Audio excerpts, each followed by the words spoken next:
நான் ரொம்ப நாளா ரொம்ப ஆவலா எதிர்பார்த்துக்கிட்டு இருந்தேன். ஃப்ரீஸ் டாஸ்க் வந்துருச்சு. நான் கூட 3 ஃபேமிலியா தான் உள்ள அனுப்புவாங்க அப்படின்னு நெனச்சேன். எனக்கு தெரிஞ்சு இன்னைக்கே 4 ஃபேமிலிஸ் கிட்ட உள்ள வந்துட்டாங்க. சோ லைவ்ல இது எப்ப நடக்க போகுது அப்படின்னு தெரியல. அததான் இந்த இடத்துல முதல் ப்ரோமோவா குடுத்திருக்காங்க. சோ இந்த முதல் ப்ரோமோல என்ன இருந்தது அப்படிங்கறத பாத்துரலாம். அதுக்கு முன்னாடி வீடியோ பார்க்க வந்த எல்லாரும் மறக்காம லைக் பண்றேங்க. நீங்க லைக் பண்ணா நம்ம சேனல் இன்னும் நிறைய பேர்கிட்ட ரீச் ஆகும். அத பண்ணுவீங்க அப்படின்னு நம்பி இப்ப நான் டைரக்டா வீடியோக்குள்ள போறேன். பிக் பாஸ் எல்லாரையும் கூப்பிட்டு உட்கார வச்சு ரொம்ப பாசமா பேசுறாப்ல. இந்த வாரம் என்ன நடக்க போகுது அப்படின்னு உங்களுக்கே தெரியும் அப்படின்னு நினைக்கிறேன் அப்படின்னு சொல்லும் பொழுது எல்லாருமே ரொம்ப பிரைட் ஆயிட்டாங்க. இன்ஃபேக்ட் மாயாலாம் இந்த இடத்துல பாரதியார் மாதிரி கெட்ட போட்டு உட்கார்ந்துட்டு இருக்காங்க. மேபி செந்தமிழ்ல பேசணும் அப்படின்னு சொன்னதுக்காக இந்த மாதிரி பண்றாங்களா என்ன அப்படின்னு தெரியல.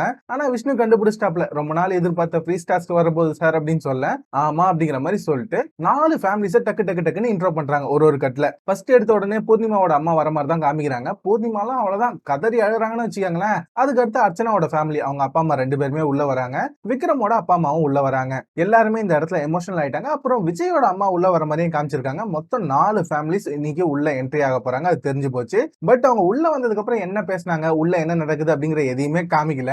ஆனா உள்ள வந்தவங்க என்ன மாதிரி இன்ஃபர்மேஷன்ஸை உள்ள இருக்க ஆட்களுக்கு கொடுக்க போறாங்க, அதுதான் மிகப்பெரிய கேள்விக்குறியா இருக்கு. பூர்ணிமாவோட அம்மா முதல்லயே உள்ள வந்துட்டாங்க. எதுக்காக இவங்களை முதல்ல அனுப்பிச்சாங்க அப்படின்னு தெரியல. மேபி இவங்க லாஸ்ட்ல வருவாங்க அப்படின்னு தான் நான் நினைச்சேன். மேபி இந்த இடத்துல பூர்ணிமாவுடைய அண்ணனோ இல்ல அவங்க அப்பாவோ உள்ள வரலன்னு நினைக்கிறேன். ஏன்னா அவங்க அம்மா மட்டும் தான் இருக்க மாதிரி காமிச்சிருக்காங்க. சோ இவங்க பூர்ணிமா கிட்ட என்ன சொல்ல போறாங்க? ஏன்னா வெளியில ஏற்கனவே இன்டர்வியூ கொடுக்கும்போது என்னோட பொண்ணுக்கு வந்து மாயா வந்து ஒரு நல்ல ஃப்ரெண்டு தான், இருந்தாலும் கேம்ல ஒன்னா சேர்ந்து விளையாடுறது அந்த அளவுக்கு சரியில்லை அப்படிங்கிற மாதிரி சொல்லியிருந்தாங்க. அதுவும் இல்லாம என் பொண்ணு வீட்டுக்கு வரணும் அப்படின்னா இருக்கிற பேர் எல்லாத்தையும் நல்லபடியா மாத்திட்டு தான் வரணும் அப்படிங்கிற மாதிரி சொல்லியிருந்தாங்க. சோ உள்ள வந்ததுக்கு அப்புறம் அதை அப்படியே சொல்ல போறாங்களா இல்ல எப்படியாவது மறைச்சு கிரச்சு சொல்ல போறாங்களா அப்படிங்கறதெல்லாம் தெரியல. சோ வெயிட் பண்ணி தான் பார்க்கணும். அர்ச்சனாவுடைய அப்பா அம்மா வந்திருக்காங்க. நேத்துல இருந்து அர்ச்சனா பொண்ணு அவங்க அப்பாவை ரொம்ப மிஸ் பண்றதா சொல்லிட்டு இருந்தது. அது மட்டும் இல்லாம அவங்க அப்பா தான் எனக்கு எல்லாமே அப்படிங்கிற மாதிரி நேத்துல இருந்து சொல்லிட்டு இருந்தது. இந்த இடத்துல அர்ச்சனா அவங்க அப்பா அம்மாவை பார்த்த உடனே கதறி அடிச்சுட்டு ஓடி போய் கட்டி பிடிக்கிறாங்கன்னா பாத்துக்காங்களேன். சோ இன்னைக்கு ஃபுல்லாவே எமோஷனலா ஒரு கண்டென்ட் இருக்க போகுது பிக் பாஸ்ல. ஏன்னா பிக் பாஸ் போடும்போதே அதான் சொல்றாப்ல, அன்பால் மட்டுமே திளைத்த தருணம் அப்படிங்கிற மாதிரி தான் டேகே கொடுக்குறாங்க. சோ என்ன ஆக போகுது அப்படின்னு தெரியல. இன்னைக்கு எல்லாரையும் உட்கார வச்சு குடும்பம் குடும்பமா அழ வைக்க போறாங்க அப்படின்னு நினைக்கிறேன்.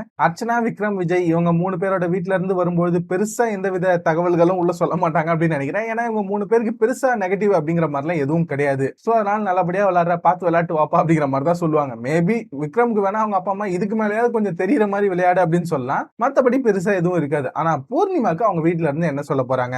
மாயா கூட இருக்க ஃப்ரெண்ட்ஷிப்பை விட்டு ஒழுங்கா விளையாடு, இதுக்கு மேலேயாவது கொஞ்சம் நல்ல பேரை வாங்கிட்டு வெளில வா அப்படின்னு சொல்லுவாங்களா இல்ல வேற ஏதாவது சொல்லுவாங்களா அப்படிங்கறத வெயிட் பண்ணி தான் பார்க்கணும். சேனல் என்னதான் எதுவும் சொல்லக்கூடாது அப்படின்னு சொன்னாலும் உள்ள வரவங்க அப்பப்போ 1-2 விஷயத்த சொல்லிட்டு தான் போவாங்க. 5வது சீசன் பார்த்திருந்தீங்கனாலே உங்களுக்கு தெரியும். நான் ரொம்ப ஆவலா எதிர்பார்த்தது நிக்சனுடைய ஃபேமிலி எப்போ வரும் அப்படின்ட்டு தான். கூடவே மாயாவோட ஃபேமிலியும். ஏன்னா நிக்சனோட அப்பாவை பத்தி நேத்து மனுஷன் ஓவரா பில்டப் கொடுத்தாப்ல. சோ அவங்க அப்பா உள்ள வந்தா நிக்சன் என்ன சொல்லுவாரு, அதுக்காக தான் ஐம் வெயிட்டிங். அதே மாதிரி பூர்ணிமாவோட அம்மா என்ன சொல்லுவாங்க அப்படின்னு வெயிட் பண்ணிட்டு இருக்கேன். சோ நீங்க யாருடைய ஃபேமிலிக்காக ரொம்ப ஆவலா எதிர்பார்க்கறீங்க? சோ இன்னைக்கு எல்லாருமே கை நிறைய டிஷ்யூ பேப்பரோட தான் உட்கார்ந்துட்டு இருக்கணும் அப்படின்னு நினைக்கிறேன். குடும்பம் குடும்பமா உட்கார வச்சு அழ வச்சிருவாங்க போல. சோ வெயிட் பண்ணி பார்க்கலாம். அடுத்த ப்ரோமோ வந்தது அப்படின்னா இன்னைக்கு என்ன நடக்க போகுது, யார் யாருக்கு சம்பவம் அப்படிங்கிறது கிளியரா புரிஞ்சிடும். சோ வெயிட் பண்ணி பார்க்கலாம். சோ இன்னைக்கே 4 ஃபேமிலிஸ் அனுப்பிச்சிட்டாங்க. மேபி நாளைக்கு 4 ஃபேமிலி, அதுக்கு அடுத்த நாள் ஒரு 3 ஃபேமிலி அப்படின்னு நினைக்கிறேன். சோ இந்த வீடியோ இது வரைக்கும் பார்த்திருக்கீங்க அப்படின்னா கண்டிப்பா உங்களுக்கு பிடிக்கும் அப்படின்னு நம்புறேன். சோ இது வரைக்கும் வீடியோ பார்த்து எல்லாரும் போற போக்குல ஒரு லைக்கை போட்டு போனீங்க அப்படின்னா நம்ம சேனல் இன்னும் நிறைய பேர்கிட்ட ரீச் ஆகும். சோ இதை மறக்காம பண்ணுவீங்க அப்படின்னு நம்புறேன். சோ இதோட நான் வீடியோ முடிச்சுக்கிறேன். அடுத்த வீடியோல உங்க எல்லாரையும் மீட் பண்றேன். Until then, bye bye. Thank you guys.